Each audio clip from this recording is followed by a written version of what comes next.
What's going on? I'm Spencer Tillis. I'm Angela Santoro. I'm Trayvon Miles. And this is the Delmarva Sports Insider. Coming up in just a bit in today's episode. Sussex Tech was looking to stake their claim as one of the state's top teams when they squared off against the Sallies. We'll show you how they did. Could the Pocomoke field hockey team win their second straight regional championship? Find out in just a bit. And never did a game 1,400 miles away mean so much to me. Eagles and Cowboys, we got your preview coming up. Stay tuned. How are we even talking about the Cowboys in this show?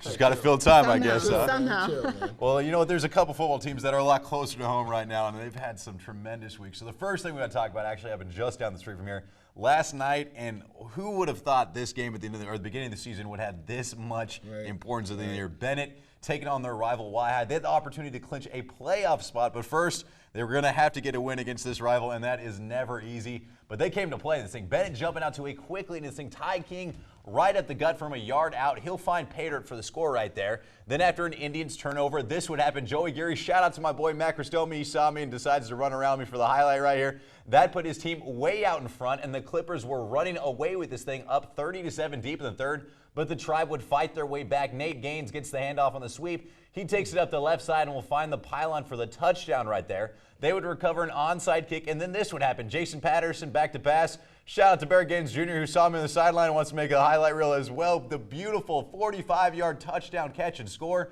The Indians cut it to a 10-point deficit, recover another onside kick, but then this happens. Patterson back to pass, gets picked off by Steven Sabo right there. The Clippers would run out the clock, and how about Bennett? Go crazy over there, Clippers. You are headed to the playoffs with a 33-21 win. A little ice bath right there for Coach Hoopman. Obviously, we got to start there. Huge credit goes out to him with what he's been able to do with this squad. If you look at around the Bayside South, nobody lost more talent in skill positions than really the Clippers did. I mean, they lost just about everybody. At the beginning of the year, I would have picked them to be the third best team in the city alone behind both Parkside and Y.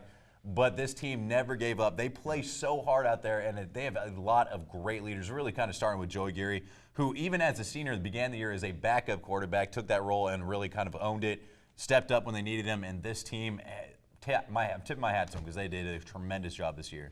Definitely. Well, speaking of big games, last week Queen Anne's dropped a big away game to North Carolina, but this week they were defending their home territory against Kent Island, and it went down to the last minute of the game.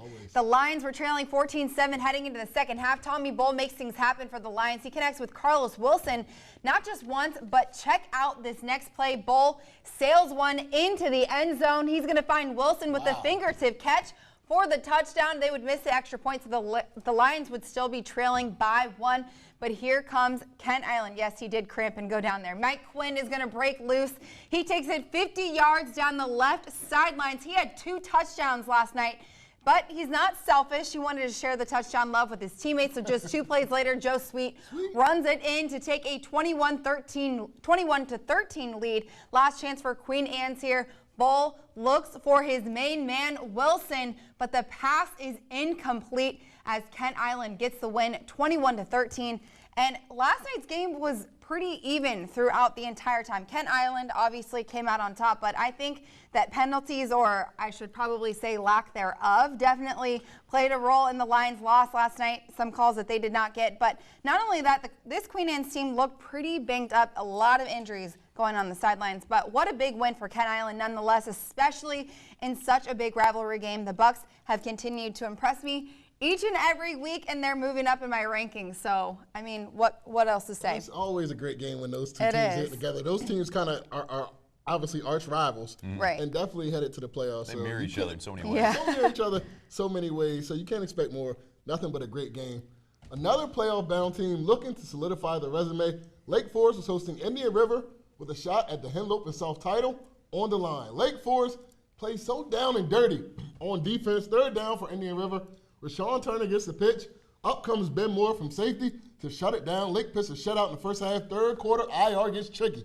Halfback pass, George Martin finds Barry Hooper 55 yards later. He is in for the touchdown. Lake still led by 3 scores, and they will leave no doubt here. Noah Feig Johnson, no Joe, with the no-go down, 63 yards to the end zone for the score. Oh, man, not again. Lake Forest, Henlope's champs of the South, back to back. They win it 34-14. And like we said before, excuse me, Lake loves to win these ugly games. Even a 20-point game yesterday looked like a slugfest out there, and I just love that type of football. Just shows the kind of toughness that team has. To me, it makes them even more dangerous when it comes playoff time. You know those games are going to be a lot closer during the playoffs. Congratulations to Coach Fred Johnson and his staff. Obviously, hard work and some tough love on that staff always.